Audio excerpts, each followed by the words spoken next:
I'm Miranda, 28, and for most of my life, I lived in a pristine Connecticut home where appearances meant everything.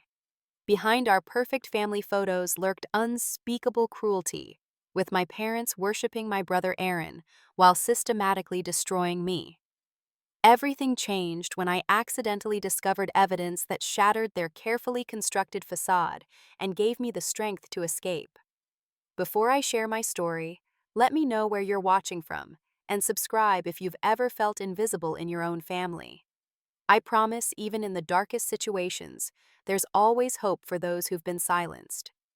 My earliest memories are of our colonial-style house in an affluent Connecticut suburb.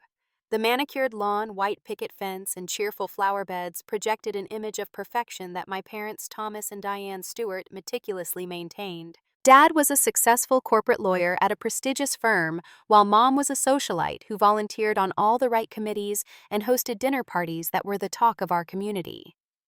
Until I was 6, I believe I experienced something resembling normal parental love. Mom would read bedtime stories while stroking my hair, and Dad would occasionally play board games with me on Sunday afternoons. I was a naturally quiet child, eager to please and quick to learn. My teachers often commented on my advanced reading skills and artistic abilities. Everything changed dramatically with the birth of my brother Aaron. From the moment they brought him home from the hospital, it was clear he was special in ways I could never be.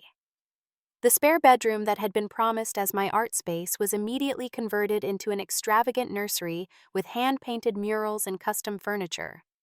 My drawings and crafts that once covered the refrigerator were replaced by photos of Aaron. "He's our little miracle," Mom would tell visitors, barely acknowledging my presence. Dad started working longer hours but would rush home to spend time with Aaron while I was often instructed to play quietly in my room. As the months passed, the signs of favoritism became impossible to ignore. Aaron received lavish gifts for no particular occasion, while my birthday presents became increasingly practical and sparse. When he began talking, his every word was celebrated like a profound declaration. When he started walking, they threw a party. Meanwhile, my academic achievements and artistic developments went largely unnoticed. By age 7, I was desperately trying to gain their approval through any means possible. I practiced piano for hours, created elaborate art projects, and brought home perfect report cards. My efforts were met with distracted nods and comments like, "That's nice, Miranda, but could you keep it down? Aaron is napping." Around this time, my grandmother Catherine began visiting more frequently. Grandmother was Mom's mother, but they couldn't have been more different.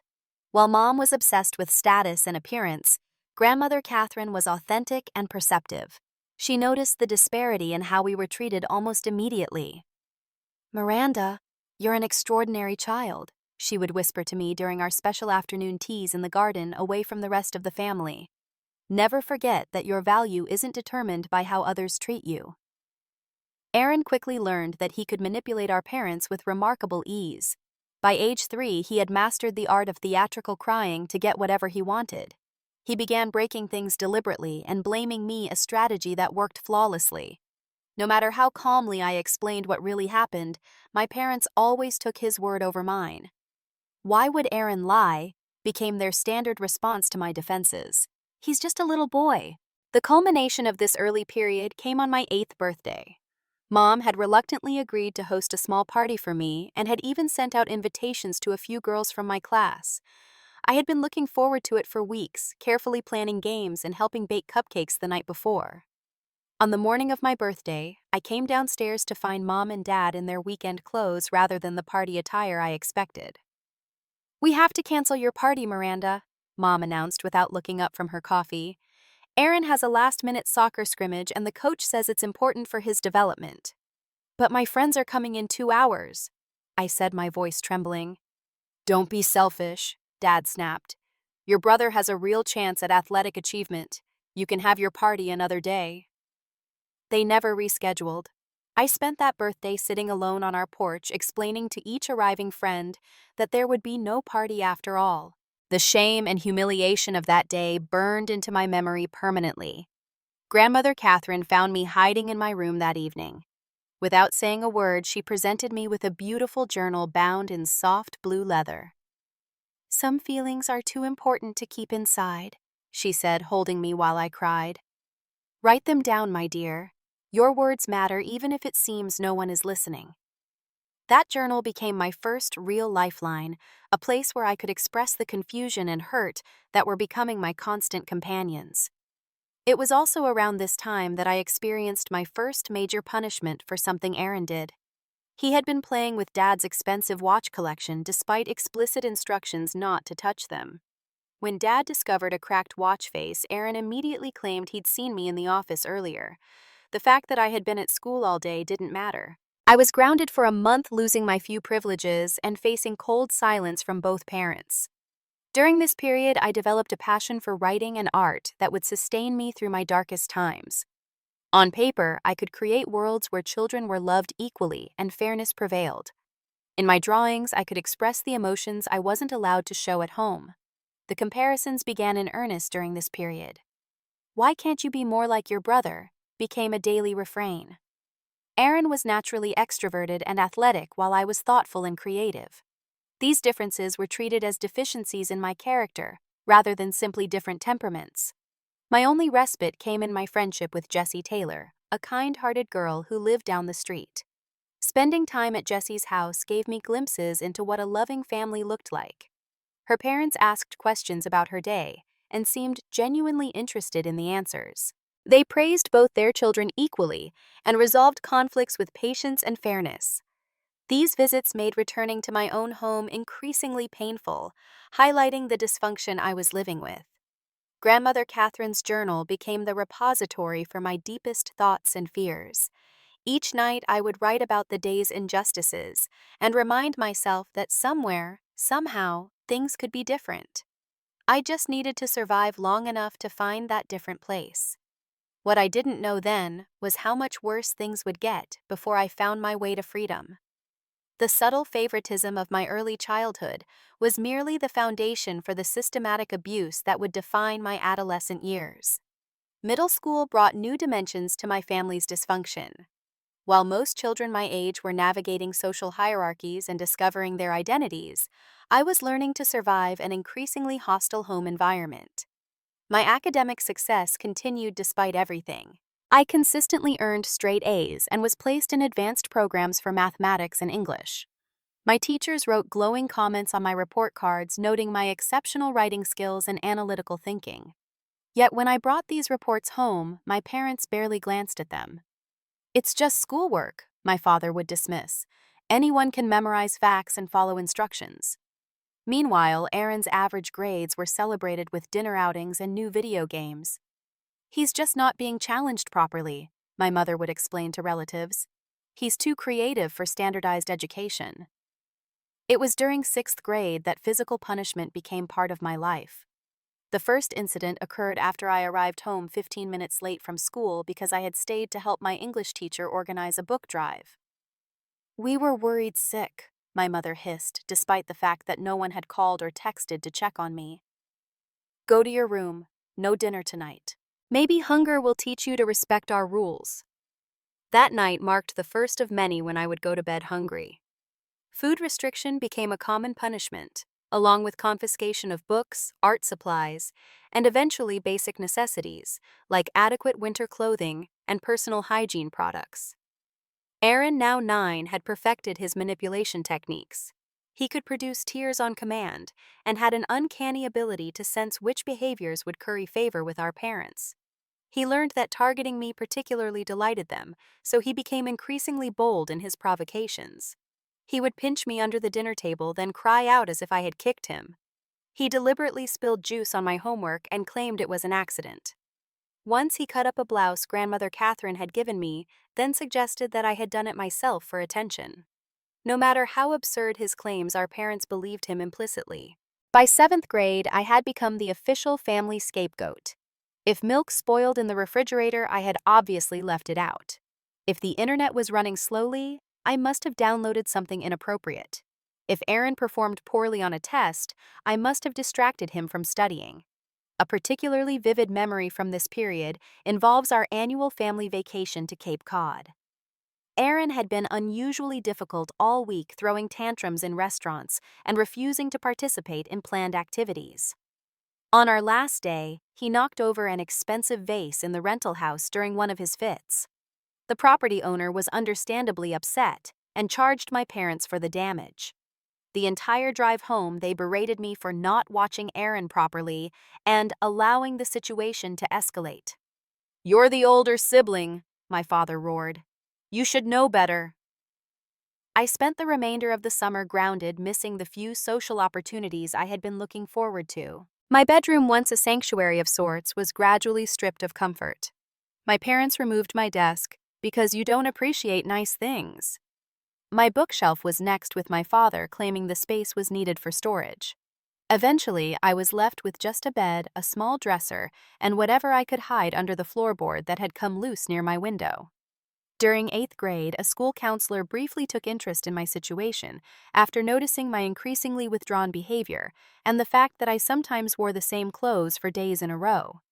She scheduled a meeting with my parents, which I dreaded and anticipated in equal measure. I should have known better than to hope. My parents arrived at the school dressed impeccably armed with photo albums of family vacations and stories about my difficult phase and attention-seeking behavior. "We've tried everything," my mother said tearfully, reaching for my father's hand.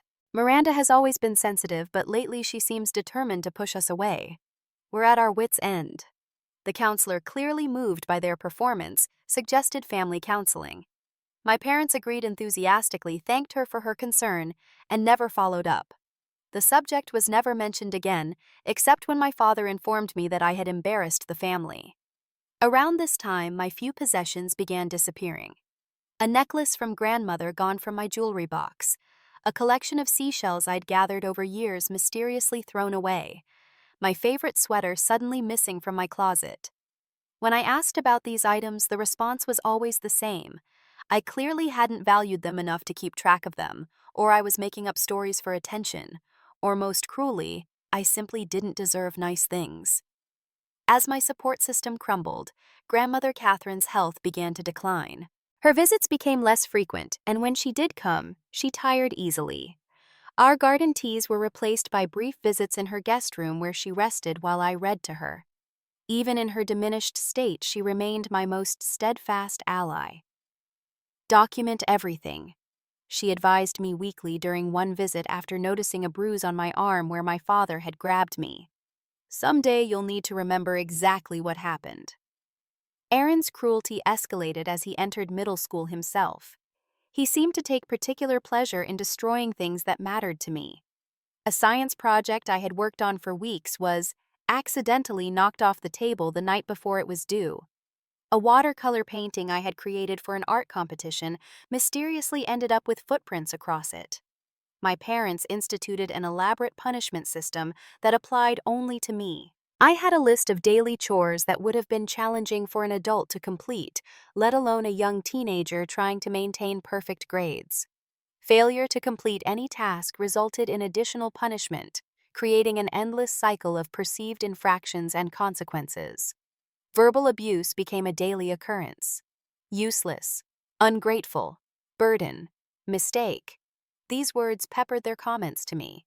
They discussed my flaws openly at dinner, debating whether my issues stemmed from inherent deficiency or deliberate defiance. Aaron would chime in with his own observations, earning approving glances from our parents. The psychological effects of this treatment began to manifest in concerning ways. I developed insomnia, often lying awake until the early hours of the morning, heart racing with anxiety. I lost weight as meals were frequently withheld as punishment. I began having panic attacks in situations that reminded me of home confrontations, like when teachers raised their voices or doors slammed unexpectedly. My friendship with Jessie became complicated as I worked harder to hide what was happening. I made excuses for why she couldn't come to my house and why I couldn't attend social events. I covered bruises with long sleeves even in warm weather and became practiced at explaining away my parents' behavior when others noticed something amiss. "My mom is just stressed from work," I would say, or "Dad is old-fashioned about discipline." By the time I turned 14, I had become skilled at making myself invisible both at home and at school. I spoke only when spoken to, took up as little space as possible, and developed an almost supernatural awareness of others' moods and reactions. These survival skills helped me avoid the worst confrontations, but further isolated me from normal teenage experiences. On my 14th birthday, my parents forgot completely. There was no acknowledgement, not even a passing mention. I prepared dinner as usual, set the table for 4, and sat through a meal where the conversation revolved entirely around Aaron's upcoming baseball tournament. 2 weeks later, Aaron turned 11. Our house was transformed with decorations. A professional catering service arrived with his favorite foods, and dozens of guests filled our backyard. I was assigned to serve drinks and clean up after everyone like an unpaid caterer rather than a family member. That night alone in my nearly empty room, I contemplated whether my life was worth continuing. The thought of enduring 4 more years until legal adulthood seemed impossible. The only thing that kept me going was Grandmother Catherine's voice in my head, reminding me that this wasn't forever, that somewhere beyond our perfect house with its manicured lawn lay freedom and possibly even happiness. What I didn't realize then was that high school would bring even greater challenges, and that the worst was yet to come. High school should have been a time of self-discovery and growing independence. Instead, it marked a period of intensifying control and cruelty in my home. As I developed from a girl into a young woman, the dynamics with my parents became increasingly disturbing, and my brother Aaron seemed to take sadistic pleasure in contributing to my misery. The most devastating blow came just 2 months into my freshman year. Grandmother Catherine, my only true ally, passed away after a brief but intense battle with cancer. I learned of her death when I came home from school to find my mother on the phone with the funeral director coldly discussing arrangements. "It's not necessary for Miranda to attend the service," she was saying. "She wasn't particularly close to my mother, and she has exams that week." This was a blatant lie. Grandmother had been my lifeline, my sole source of unconditional love. When I protested, insisting that I needed to say goodbye, my father intervened. "Don't make this about you," he snapped. "Your mother is grieving. Show some respect." I was not permitted to attend the funeral. Instead, I was sent to school as usual, where I spent the day hiding in bathroom stalls between classes, trying to muffle the sound of my sobbing. It was only months later that I discovered through an overheard conversation that Grandmother Catherine had left a substantial trust fund for my education and future security. The money was to be held until I turned 25 with my parents as trustees. I never saw a penny of it. Instead, they systematically drained the account to fund Aaron's expensive sports training summer camps and eventually his college education. "Your grandmother would have wanted the money to go where it could do the most good," my mother explained dismissively when I finally gathered the courage to ask about the inheritance. "Aaron has real potential." The physical aspects of my home life deteriorated sharply during this period. What had begun as occasional food restriction and rough handling evolved into something much more sinister. The basement became my new punishment space, a cold, damp room where I would be locked for reflection time that could last anywhere from hours to entire weekends. During these basement confinements, I was given minimal food and water and no bathroom access except during brief supervised breaks. The single light bulb would be removed, leaving me in near total darkness. I learned to find the least damp corner and curl into myself for warmth, reciting poetry and stories from memory to maintain my sanity. Meanwhile, Aaron blossomed into the golden child my parents had always believed him to be. Handsome, charismatic, and socially adept, he quickly became one of the popular students at our high school. He joined the baseball team, dated pretty girls, and was invited to all the right parties. The contrast between our lives couldn't have been starker. Despite everything, I maintained exceptional grades. Learning had become my escape, the one area of my life where I could experience a sense of control and achievement. My teachers noticed my academic aptitude and began suggesting college possibilities as early as sophomore year. "Miranda has Ivy League potential," my guidance counselor told my parents during a conference. "With her GPA and writing skills, scholarships are a real possibility." My parents nodded and smiled during these meetings, playing the role of supportive parents perfectly. But at home, they began a deliberate campaign to sabotage my future. They refused to complete the FAFSA forms necessary for financial aid, misplaced college brochures and applications, and scheduled mandatory family events during SAT testing dates. "College is a waste of money for girls," my father informed me. "You'll just get married eventually. Besides, we need to focus our resources on Aaron's future." Holiday gatherings became particularly painful during high school. Extended family would visit, and I would be paraded out as part of the perfect family tableau. Aunts, uncles, and cousins either didn't notice or chose to ignore the obvious discrepancies in how Aaron and I were treated. During one Thanksgiving dinner, I arrived at the table with a visible bruise on my cheek, where my father had struck me for burning a pie. My Aunt Maria glanced at it questioningly. "Volleyball accident," my mother interjected smoothly before I could speak. "Miranda is so clumsy on the court." I had never played volleyball in my life, but no one questioned this explanation. The conversation quickly shifted to Aaron's baseball statistics, and the moment passed. This pattern repeated itself countless times, the evidence of abuse present, but conveniently explained away with family members willing to accept the narrative that preserved their comfort. I developed elaborate strategies for minimizing my time at home. I joined every school club that would have me volunteered at the public library and found quiet corners of local cafes where I could study for hours with a single cup of tea. The librarians came to know me well, sometimes slipping me granola bars or fruit when they noticed I hadn't eaten all day. During my junior year, I briefly connected with Ms. Winters, an English teacher, who recognized something familiar in my writings and behavior. She had escaped an abusive home herself and recognized the signs. "Your essay on invisible imprisonment was remarkably insightful," she told me after class one day. "If you ever need to talk, my door is open." For a few precious weeks, her classroom became another safe haven. She never pushed me to disclose more than I was comfortable sharing, but offered resources and subtle encouragement. She recommended books with characters who overcame similar circumstances and left notes of affirmation on my assignments. This lifeline was cut short when my parents discovered a note from Ms. Winters praising a particularly powerful essay I had written.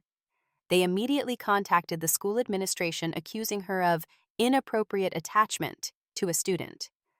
Though the accusations were baseless, the suggestion alone was enough to make Ms. Winters pull back, limiting our interactions to strictly academic matters. While I struggled to maintain my academic performance despite increasingly harsh living conditions, Aaron's behavior deteriorated behind the perfect facade. By junior year, he was regularly attending parties where drugs and alcohol flowed freely. He would return home intoxicated, and our parents would help him to bed with gentle admonishments about being more careful next time. When I pointed out the double standard after finding marijuana in the bathroom we shared, I was punished for making false accusations and trying to damage your brother's reputation. The marijuana disappeared, and the incident was never mentioned again. The basement punishments increased in frequency and duration. Any perceived infraction could send me there for days at a time. I began experiencing health issues, gastrointestinal problems, from irregular meals, migraines from stress, and respiratory issues from the mold and dampness of my regular confinement space. My journal became increasingly desperate during this period. I wrote about escape fantasies, imagining what it would be like to simply walk away and never return. But with no money, no identification documents which my parents kept locked in their safe, and no support system, these remained merely dreams. During the spring of my junior year, a truly terrifying incident occurred that made me realize how precarious my situation had become. I was carrying a basket of laundry down the stairs when Aaron deliberately stuck his foot out, tripping me. I tumbled down the entire flight, landing awkwardly on my arm, which snapped with an audible crack. The pain was excruciating, but what followed was even worse. Instead of seeking immediate medical attention, my parents kept me home for 2 days applying ice and claiming they wanted to see if it would improve on its own. When they finally took me to the hospital, they had carefully rehearsed our story. "She's always been clumsy," my mother told the emergency room doctor with a practiced laugh. "Missed a step carrying too many books, typical Miranda." The doctor seemed suspicious, particularly when he discovered that the break was serious enough to require surgery and that waiting had complicated the treatment. He requested to speak with me alone, but my father refused to leave the examination room, citing parental rights. I received treatment, but no further questions were asked. I returned home with a cast and a prescription for pain medication that my parents immediately confiscated, doling out pills at half the recommended dosage to prevent addiction. My senior year brought a brief glimmer of hope when I graduated as valedictorian of my class.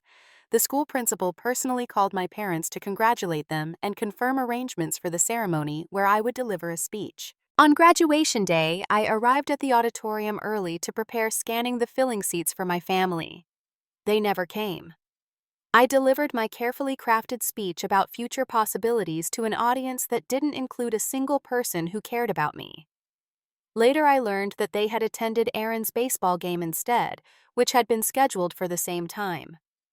When I returned home still wearing my graduation gown, my mother barely looked up from her magazine. "There's a list of chores on the refrigerator," she said. "The garden needs weeding before dinner." As I changed out of my graduation attire, I realized that high school had not been my ticket to freedom as I had hoped. My parents had systematically closed every escape route, ensuring I remained under their control. What I didn't know then was that they planned to extend this control indefinitely, turning me into a prisoner in my own home well into my adult years.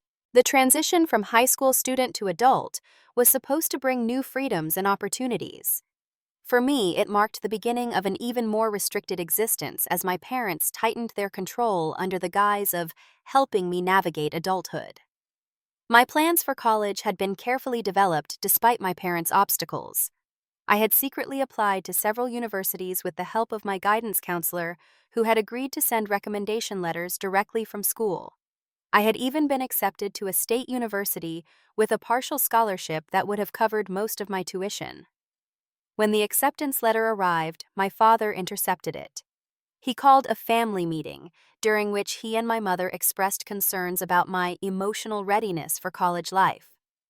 "We've discussed this with Dr. Larson," my mother said, referring to a family physician I had seen exactly once years earlier. "He agrees that with your history of anxiety and emotional instability, living away from home would be detrimental to your health." This was a complete fabrication, but it established a narrative they would use repeatedly in the coming years to justify keeping me at home. They insisted that any rebellion against their plans would result in them seeking legal guardianship over me due to mental health concerns. Instead of college, I was informed that I would be taking online courses from the local community college while working to contribute to household expenses. My father arranged a job for me as a filing clerk at a friend's insurance office, where my entire paycheck was deposited into an account he controlled. "This is for your own good," he assured me. "You've never been good with money management." The financial control became absolute. I never saw my earnings receiving instead a meager allowance for essentials like toothpaste and deodorant. When I needed new clothes because mine were literally falling apart, I had to present receipts and justify each purchase. The psychological manipulation deepened during this period. My parents became experts at gaslighting, denying events I had experienced, and replacing them with alternative narratives. "We never locked you in the basement," my mother would say with convincing sincerity. "You chose to spend time down there because you've always been dramatic and wanted to punish us for setting reasonable boundaries.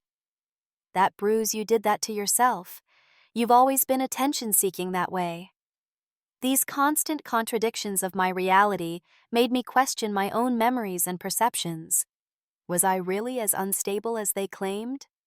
Were my recollections of abuse merely exaggerations of normal parental discipline? Aaron, now in college at an expensive private university funded by my grandmother's trust, would return home during breaks to reinforce these narratives. He had grown into a master manipulator capable of charm and cruelty in equal measure. "Remember when you used to bang your head against the wall when you didn't get your way?" he would say casually at dinner, inventing incidents that never occurred. "Mom and Dad were so worried about you." My parents would nod solemnly, creating a shared false history that painted me as troubled and them as long-suffering patient caregivers. Living in this environment, I began developing a secret plan. I calculated that if I could save just $5 a week from my allowance, hiding the money where they wouldn't find it, I might eventually accumulate enough for a bus ticket and a few weeks' rent in a distant city. I created a hiding place behind a loose baseboard in my room, carefully tracking my savings in a coded notation system in my journal. The growing hidden cash became my only source of hope during years that blended together in a fog of work chores, isolation, and psychological torture. My 25th birthday passed without acknowledgement, just another day of filing paperwork and returning to household duties. That same week, Aaron received a new car for no special occasion, beyond his father stating, "You've earned it, son." It was around this time that I met Jordan Campbell, a new coworker at the insurance office. Unlike most people who seemed uncomfortable with my withdrawn demeanor, Jordan made gentle efforts to include me in office conversations and occasionally left coffee on my desk with kind notes. "You have a beautiful smile," one note read after I had briefly laughed at a joke. "You should use it more often." This simple human kindness was so foreign to me that I didn't know how to respond. Gradually, Jordan's persistent warmth created tiny cracks in the walls I had built around myself. We began having lunch together occasionally. Careful conversations where I shared very little, but began to remember what normal human interaction felt like. Jordan noticed things others didn't, the way I flinched when people raised their voices, how I never mentioned family or home life, the fact that I wore the same few worn outfits despite working full-time. Instead of asking invasive questions, Jordan simply offered consistent friendship and occasional resources, like a pamphlet for a women's support group that accidentally ended up with my paperwork. My parents quickly detected this budding connection. They began calling the office multiple times during the day to check on me, claiming medical concerns. They adjusted my work schedule to minimize overlap with Jordan and invented family emergencies that required me to leave immediately when they learned we had planned lunch together. "Your coworker seems very interested in your personal life," my mother observed with dangerous sweetness. "Remember how easily people misinterpret your behavior, Miranda. We wouldn't want anyone getting the wrong idea about our family, would we?" The threat was clear, and I began avoiding Jordan to prevent whatever consequences my parents were implying. Around my 26th birthday, I briefly dated someone I met through an online course. Michael was kind and perceptive, noticing inconsistencies in the stories I told about my limited availability and strict curfews. After several canceled dates due to sudden family obligations, he gently suggested that my living situation seemed controlling. "I grew up with a friend whose parents were like that," he said carefully. "There are resources that could help if you're interested." Before I could even consider his offer, my parents intervened. They had been monitoring my email and phone, a fact I discovered when my father confronted me with printed copies of my private messages with Michael. "Did you really think we wouldn't protect you from predators?" he demanded. "This man is clearly trying to isolate you from your family." They contacted Michael, directly informing him that I had a history of fabricating abuse allegations and threatening legal action if he continued to see me. Humiliated and defeated, I watched another potential connection dissolve. The contrast between Aaron's life and mine became increasingly stark as he completed college and began a career in finance, largely through connections my father provided. His graduation celebration was an extravagant affair with extended family and family friends in attendance, all toasting his bright future. From my position serving drinks at this event, I heard my mother telling relatives how they had sacrificed everything for their children's success, with pointed emphasis on Aaron's achievements. The narrative they had constructed erased me entirely, except as an afterthought, a troubled child they had done their best with despite my limitations. In the quiet hours of night when the house was still, I continued my research. The insurance office provided internet access that wasn't monitored, allowing me to read about family abuse dynamics, financial control as a form of domestic violence, and resources for survivors. I printed information at work and destroyed it before coming home, memorizing key details and contact information. I learned that what I was experiencing had names: gaslighting, financial abuse, isolation tactics, identity theft. Understanding these concepts gave me a framework for processing my experiences and validated what I had always known: the treatment I received wasn't normal or deserved. The financial aspect of my captivity became even more problematic when I discovered, through accessing the office's credit check system during a lunch break, that multiple credit cards and loans had been opened in my name. My parents had been using my social security number and identity to fund their lifestyle, and Aaron's education, destroying my credit in the process. This revelation was both devastating and galvanizing. They weren't just controlling my present, they were systematically destroying my future financial independence. Any escape plan would now need to include addressing this identity theft and financial fraud. When my parents discovered a small portion of my hidden savings during one of their regular room searches, they confiscated it immediately, claiming it would go toward household expenses I had been neglecting. In reality, it funded a weekend trip for Aaron to visit friends in New York City. "You need to learn gratitude," my mother lectured as she pocketed the money I had saved over years. "After all we provide for you, this secretive behavior is deeply disappointing." By my late 20s, I had reached a breaking point. Years of abuse had taken a physical toll: migraines, digestive issues, chronic insomnia, and a persistent cough from the mold in the basement where I was still regularly confined.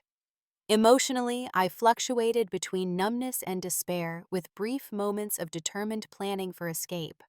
The realization that my situation might truly be permanent, that I could spend decades in this prison of psychological and financial control, became increasingly unbearable. I began contemplating desperate measures, calculating whether I could survive starting over with absolutely nothing, not even my identity documents or a clean credit history.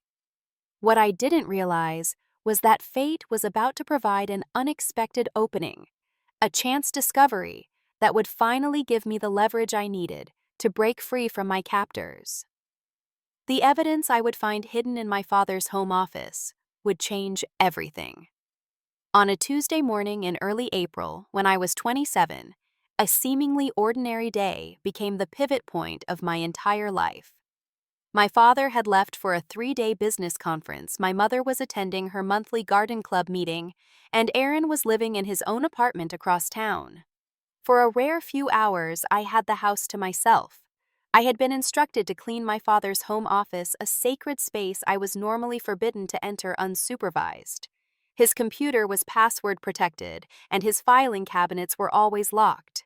However, that morning, in his rush to catch his flight, he had left his computer on and his desk drawer partially open. I should have simply dusted the furniture and vacuumed as instructed, but something compelled me to look closer at the illuminated screen. A spreadsheet was open showing account numbers and transfer amounts that immediately caught my attention. The column headers included M Trust and personal conversion terms that made little sense until I scrolled further and saw my full name. With shaking hands, I began exploring the computer files, expecting to be locked out at any moment. Instead, I found myself falling down a rabbit hole of shocking discoveries. The first folder I opened contained scanned images of credit card applications in my name with forged signatures that didn't even resemble my handwriting. Another contained mortgage refinancing documents on our house again, with my falsified signature as a co-applicant. My father had meticulously documented his financial crimes, perhaps never imagining that I would see these records. The spreadsheets tracked distributions from my grandmother's trust fund, systematically drained and diverted to accounts labeled A Education and Home Renovations, that I had never seen evidence of. As disturbing as the financial fraud was, what I found next shattered me completely. A folder labeled M Management contained email exchanges between my parents spanning years. These weren't the communications of loving parents concerned about a troubled child. They were the calculated discussions of abusers sharing techniques and celebrating their control. "The basement worked well yesterday," my mother had written. "She's much more compliant after a night down there. We should consider using it more regularly when she shows signs of independence."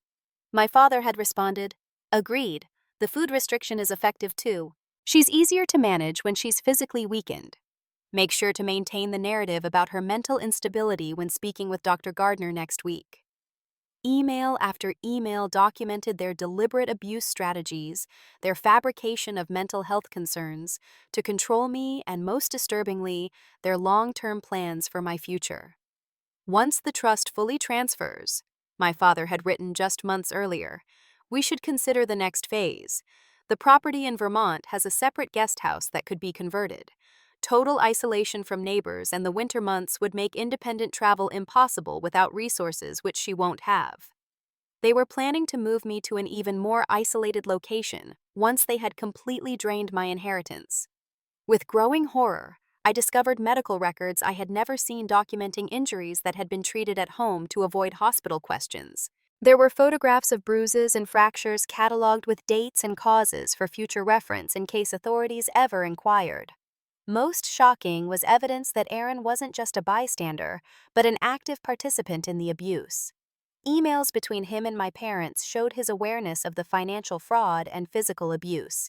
He had even suggested certain tactics, particularly ways to undermine my credibility with family friends and medical providers. If Miranda ever tries to speak out, he had written, I can testify to her self-harming behaviors and history of fabrication. I've already mentioned her problems to several friends who work in local hospitals and mental health facilities, just as a precaution. As I scrolled through years of documented abuse and conspiracy, I felt simultaneously numb and hyper-aware. This wasn't just cruel treatment. It was a systematic, coordinated effort to imprison and exploit me indefinitely. I knew I had limited time before my mother returned. With trembling hands, I used my father's printer to make copies of key documents. I found an old phone in a desk drawer and used it to photograph computer screens, showing the most damning evidence. I located a dusty USB drive and copied as many files as I could, then hid everything inside a feminine hygiene product box I knew neither my father nor Aaron would ever touch. I had just finished returning the office to its original state when I heard my mother's car in the driveway.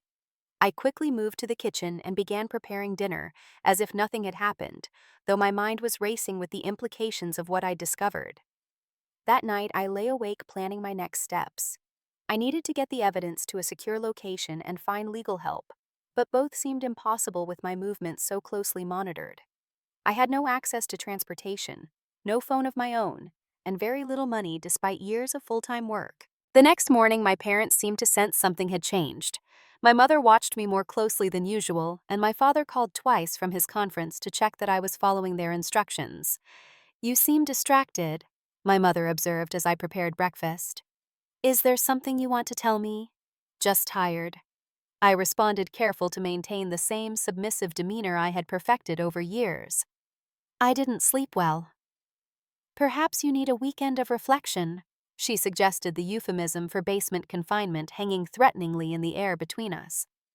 Over the next few days, I managed to hide my growing panic as I desperately sought a way to use my newfound knowledge.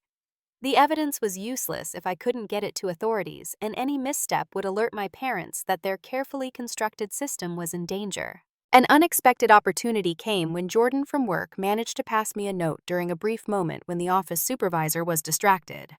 Whatever's happening, I can help. Library Thursday lunch break. I gave an almost imperceptible nod and destroyed the note immediately. On Thursday, I claimed a filing project required extra time, buying myself 40 minutes to meet Jordan at the public library 2 blocks from the office. In a whispered conversation between bookshelves, I shared a fraction of what I had discovered. Jordan's response was everything I had hoped for. No disbelief, no minimization, just practical support. I have a friend who's a lawyer, Jordan said. She specializes in domestic abuse and financial crimes. Let me contact her today. We arranged a communication system using library books, leaving notes in specific titles that wouldn't draw attention. Jordan would check out books and leave them on hold for me to pick up during my lunch breaks with notes hidden inside. Over the next 2 weeks, I gradually transferred my evidence to Jordan through this system. The lawyer Sarah Dennison began building a case documenting the identity theft, financial fraud, and evidence of physical abuse. Meanwhile, my parents' suspicion grew. They installed a tracking app on the computer I used for online courses, began calling the office more frequently, and enlisted Aaron to drop by unexpectedly to check on me.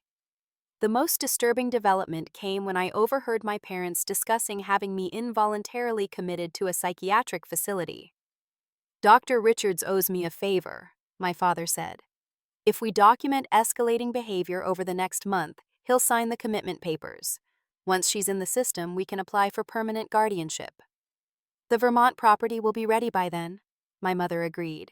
"We can transfer her directly there after the initial observation period." That night I realized I couldn't wait any longer. Whatever escape plan we developed had to happen immediately before I lost what little freedom I still possessed.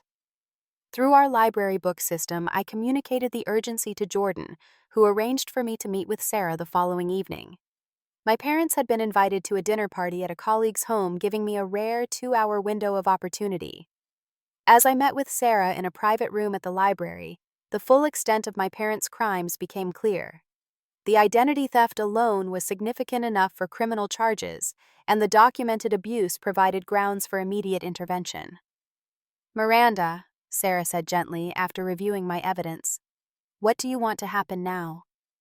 After a lifetime of having no choices, being asked what I wanted was overwhelming. But for the first time in years, I felt a glimmer of real hope.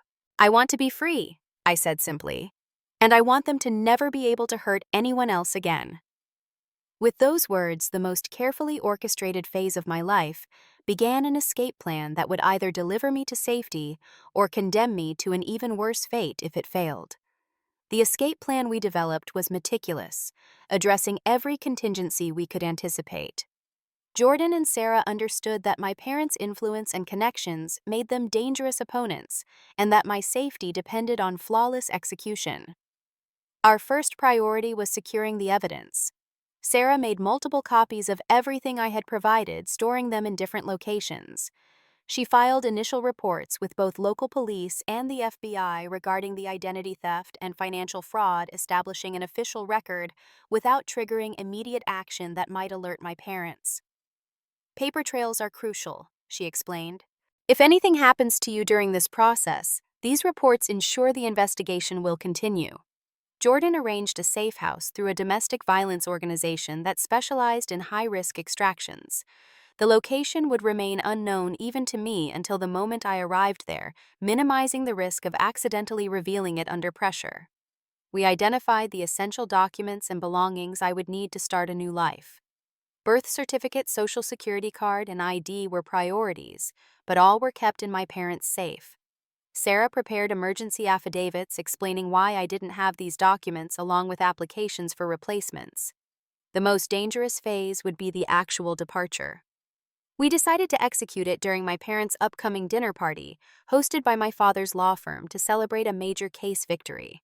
The event was scheduled for a Saturday evening and would likely keep them out until midnight, giving us a crucial window of opportunity.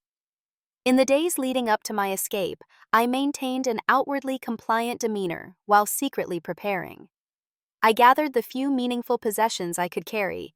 Inconspicuously, my grandmother's journal, a small photo of her I had kept hidden, and the USB drive containing evidence. Everything else I accepted, I would leave behind.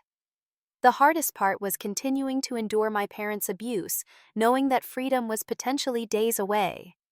Their behavior had intensified as they sensed something amiss, though they couldn't identify what had changed. My father implemented random room searches, and my mother began requiring me to keep my bedroom door open at all times, eliminating any privacy. Aaron made unexpected visits, watching me with calculating eyes. During one such visit, he cornered me in the kitchen while our parents were in another room. "You're planning something," he said, his voice low and threatening. "Whatever it is, it won't work. No one will believe you over us, you know that, right?" I kept my expression neutral despite the terror coursing through me. "I'm not planning anything, Aaron. I'm just trying to get through each day." He studied my face before smirking. "Good, because you should know by now that there's no escape from this family. Mom and Dad have plans for your future that you can't even imagine." The day of my escape finally arrived. My parents spent the morning discussing the evening's event, my mother trying on different dresses, while my father rehearsed anecdotes for his speech. I was instructed to clean the house thoroughly in their absence and complete a list of chores that would normally take days to finish. "We'll inspect everything when we return," my mother warned, "and I expect you to answer the phone if we call to check on you." They left at 6:30 dressed impeccably and without a backward glance. I watched from the window as their car disappeared down the street, then waited an additional 30 minutes to ensure they wouldn't return for a forgotten item. At 7, Jordan arrived in an unmarked car parking a block away as planned. I slipped out through the back door, carrying only a small bag with my essential items. The sensation of walking down the street without permission of actively choosing to leave was both terrifying and exhilarating. Jordan drove me directly to Sarah's office, where the lawyer was waiting with a paralegal as a witness. I signed affidavits formally accusing my parents of abuse, fraud, and financial crimes. My hands trembled so badly that my signature was barely recognizable, but Sarah assured me it was legally valid. "The documentation and evidence speak for themselves," she said firmly. "Your testimony is powerful, Miranda, but it's supported by their own records. That's what makes this case different from many abuse situations." By 9 o'clock, I was being driven to the safe house by a domestic violence advocate named Rachel. The location, as promised, was not disclosed until we were nearly there, a small apartment above a dentist's office in a town 40 miles from my parents' home. "This is just temporary," Rachel explained as she showed me the sparse but clean living space. "Usually survivors stay here for 2 to 4 weeks while more permanent arrangements are made." That night, in a strange bed in a strange room, I experienced something I hadn't felt in decades: safety. The locks on the doors were controlled from the inside. The refrigerator contained food I could eat whenever I chose. The bathroom door closed completely and had no external locks. These simple freedoms brought me to tears. The following morning, my parents' carefully constructed world began to unravel. Sarah filed emergency restraining orders based on the evidence of physical abuse. Simultaneously, federal authorities were notified about the extensive identity theft and fraud. My parents predictably launched a counteroffensive. They filed a missing persons report claiming I was mentally unstable and had wandered off while in their care. They contacted local hospitals and mental health facilities, describing me as a troubled individual with a history of fabricating abuse allegations. They appeared on local news, my mother tearfully pleading for information about her sick daughter, while my father stood stoically by her side, the picture of a concerned parent. They even established a Find Miranda Facebook page complete with carefully selected photographs showing a seemingly happy family. Aaron participated fully in this charade, giving interviews about his deep concern for his unstable sister and urging me to come home for the help you need. Sarah had anticipated this reaction and had prepared accordingly. The restraining orders prevented my parents from approaching me, and the safe house location remained secure. The evidence I had gathered was already in the hands of authorities who took the financial crimes particularly seriously. Within days, federal agents arrived at my parents' home with search warrants. They seized computers, financial records, and the contents of the safe, including my identity documents. My father's office was similarly searched, yielding even more evidence of systematic fraud and abuse. When confronted with the evidence, my parents' united front began to crack. My father, recognizing the severity of the financial crimes charges, attempted to negotiate a plea deal that would minimize his sentence. My mother claimed ignorance of his activities, insisting she had been manipulated as much as I had been. Aaron, sensing the shifting tide, fled the state. He emptied his bank accounts and disappeared, eventually surfacing in Canada beyond the immediate reach of the investigation. The legal proceedings were complex and protracted. My parents hired expensive attorneys who attempted to discredit me, using the very narrative they had carefully constructed over years, that I was mentally unstable and prone to fabrication. However, the documentary evidence, their own meticulous records of their crimes, proved insurmountable. In the end, my father pleaded guilty to multiple counts of fraud, identity theft, and financial exploitation. My mother, despite her claims of innocence, was charged as an accomplice. The evidence of physical abuse strengthened the case against them, though those charges were secondary to the financial crimes in terms of sentencing impact. Throughout this process, I remained in protective housing, gradually adjusting to freedom, while working with therapists specialized in complex trauma. The simple acts of choosing when to eat, what to wear, or how to spend my time were overwhelming at first. I would catch myself asking permission to use the bathroom or apologizing profusely for minor accidents like dropping a spoon. My parents received substantial prison sentences, my father 15 years, my mother 8. The court ordered full restitution for the stolen trust fund and fraudulent accounts, though recovering the money proved challenging, as much of it had been spent on Aaron's education and lifestyle. Aaron was eventually located and extradited to face charges for his role in the financial crimes, though he received a lighter sentence in exchange for testimony against my parents. I chose not to be present for his court appearances, having nothing to say to the brother who had not just witnessed, but actively participated in my torment. With the legal battles largely resolved, I could finally begin the process of truly rebuilding my life. The journey would be challenging, but for the first time since childhood, my future belonged to me. Freedom. I quickly learned was both wonderful and terrifying. After a lifetime of having every decision made for me, the simplest choices became overwhelming. What to eat for breakfast, when to sleep, what clothes to buy. Each option triggered anxiety as I had been conditioned to expect punishment for any independent choice. My healing journey began with intensive therapy 3 times weekly with Dr. Lydia Chen, a specialist in complex trauma and familial abuse. During our first session, I could barely speak about my experiences, the words sticking in my throat, as if my parents might somehow hear and punish me for revealing family secrets. What you're experiencing is normal, Dr. Chen assured me. Your brain and body were trained to associate self-expression with danger. We'll work at your pace to create new associations.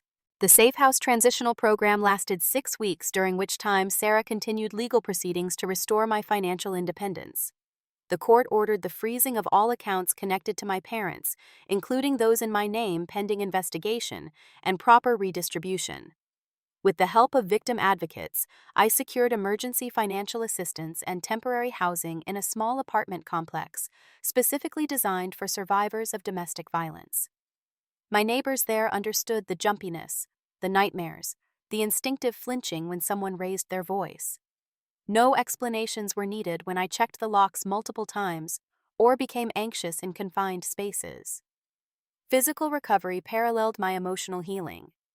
Years of nutritional neglect, stress, and inadequate medical care had taken their toll. I was diagnosed with vitamin deficiencies, chronic anemia, and respiratory issues from repeated basement confinements. A dentist discovered multiple untreated cavities and infections requiring extensive work. Each medical appointment was both validating and traumatizing, as healthcare providers documented the physical evidence of long-term abuse, while I struggled with the vulnerability of being examined. Dr. Chen helped me develop coping strategies for these necessary but difficult experiences. Your body kept the score, she explained, recording what happened to you even when your mind needed to minimize it for survival. Now we're listening to both your body and mind as they tell their stories. 3 months into my new life, I received the first restitution payment from my parents' seized assets. The court had determined that approximately 60% of my grandmother's trust had been misappropriated, and this sum was returned to me along with damages for the identity theft. This financial independence, while welcome, triggered unexpected guilt and anxiety. I had been conditioned to believe I didn't deserve resources or comfort. Spending money on basic necessities like winter clothes or adequate food felt wrong, almost criminal.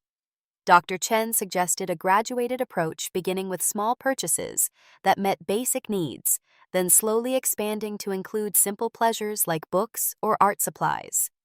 Jordan, who had remained a steadfast friend throughout the process, sometimes accompanied me on these shopping trips, providing reassurance when anxiety threatened to overwhelm me. 6 months after my escape, I celebrated my first genuine birthday in decades. Jordan, Sarah, and 2 women from my support group organized a small gathering with a homemade cake and thoughtfully chosen gifts. When they sang, "Happy Birthday," I broke down in tears, overcome by the simple acknowledgement of my existence as something to celebrate. One of the most significant steps in my recovery was returning to education. With my financial resources secured, I enrolled in community college courses, testing my academic abilities after years of interrupted learning. To my surprise and delight, I excelled particularly in writing and literature classes, where professors praised my insightful analyses. "You have a unique perspective," one professor commented on an essay. "Your understanding of confinement and freedom in these texts goes beyond academic analysis to something profoundly personal." Encouraged by this success, I transferred to a 4-year university to complete a bachelor's degree in psychology with a minor in creative writing. The university environment, with its emphasis on questioning and independent thought, provided the intellectual stimulation I had been denied for so long.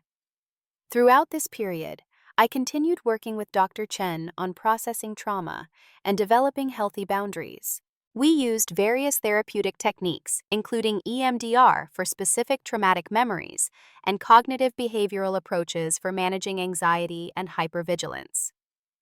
"Trauma isn't just something that happened to you," Dr. Chen explained during one particularly difficult session.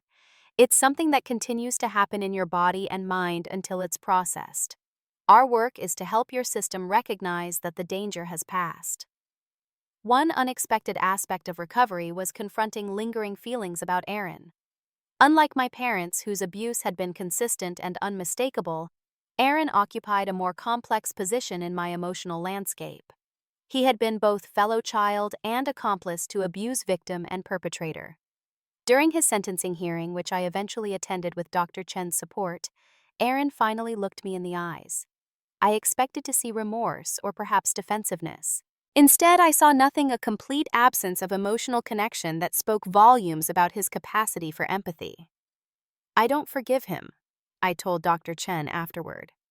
"But I understand him in ways my parents never could. They created the monster he became."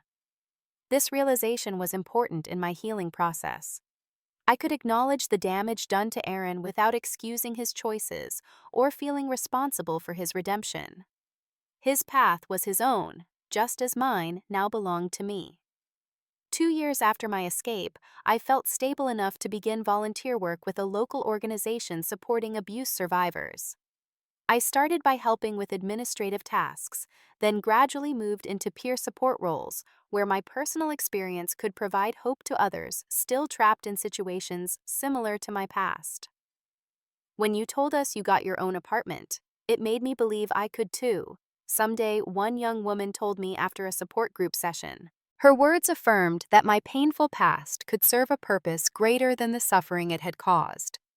Writing became an increasingly important outlet for processing my experiences. What had begun as private journaling expanded into personal essays, some of which were published in online magazines focused on trauma recovery and resilience. The feedback from readers who connected with my words was healing in ways I hadn't anticipated. As my external circumstances stabilized, I turned attention to creating a home that truly felt safe. My first independent apartment was small, but entirely mine. I painted the walls in colors of my choosing, arranged furniture to suit my preferences, and established rituals and routines that nurtured rather than controlled me. Simple pleasures became profound joys: houseplants that thrived under my care, a bookshelf filled with volumes. I'd selected a refrigerator containing foods I enjoyed. I adopted a cat from a local shelter, finding unexpected therapy in caring for a creature who offered unconditional acceptance.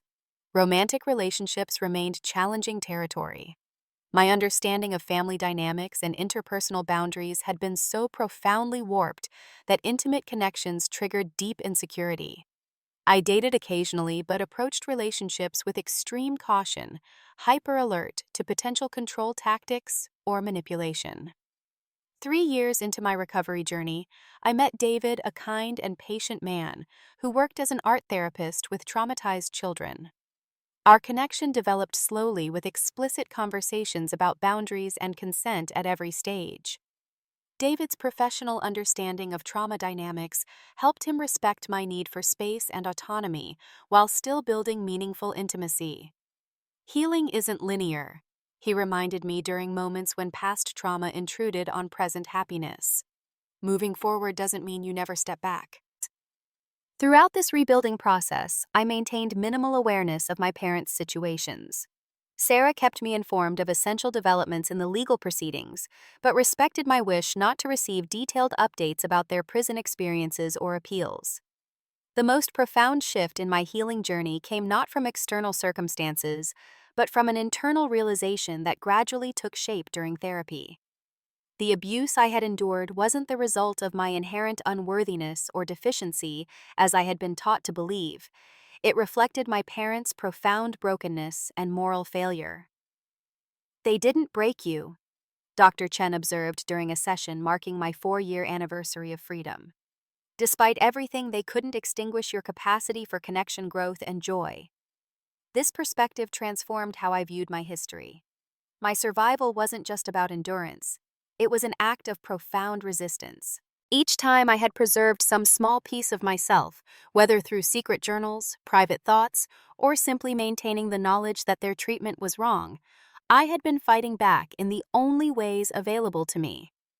5 years after my escape, I completed my master's degree in clinical psychology, specializing in trauma and resilience. The graduation ceremony, attended by the circle of friends who had become my chosen family, represented not just academic achievement, but a reclaiming of possibilities that had once seemed permanently beyond reach. Looking back at the path from captivity to freedom, I recognize how fortunate I was in certain critical ways. The documentary evidence my parents maintained their pathological need to record their crimes provided legal leverage many survivors lack. The immediate support of people like Jordan and Sarah created a safety net that caught me at my most vulnerable moment. But luck alone didn't secure my freedom. It also required my readiness to recognize opportunity when it appeared, the courage to take devastating risks, and the persistence to rebuild despite overwhelming obstacles. These qualities weren't given to me by anyone. They were what my parents had tried and failed to destroy. Today, as I prepare to begin doctoral studies and continue my work with trauma survivors, I no longer define myself primarily as a victim or even a survivor. Those experiences shaped me, but don't contain me. I am at last simply Miranda, a woman with a painful past and a future of her own making. The greatest lesson I've learned through this journey is that true freedom isn't just about escaping physical confinement or control. It's about liberating yourself from the internal prison of believing you deserve less than full humanity. It's recognizing that the people who hurt you were wrong, not just in their actions, but in their assessment of your worth. If you're watching this and something in my story resonates with your experience, please know that you're not alone. Your pain is real, your perceptions are valid, and your future can be different from your past. Whether you're currently living in an abusive situation or healing from one, there is hope and help available. I'd love to know if any part of my story particularly spoke to you. Have you experienced or witnessed family dynamics where one child is favored while another is scapegoated? What helped you recognize that the treatment you received wasn't normal or deserved?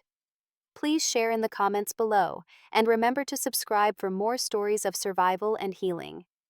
Your journey matters, and your voice deserves to be heard. Thank you for listening to mine.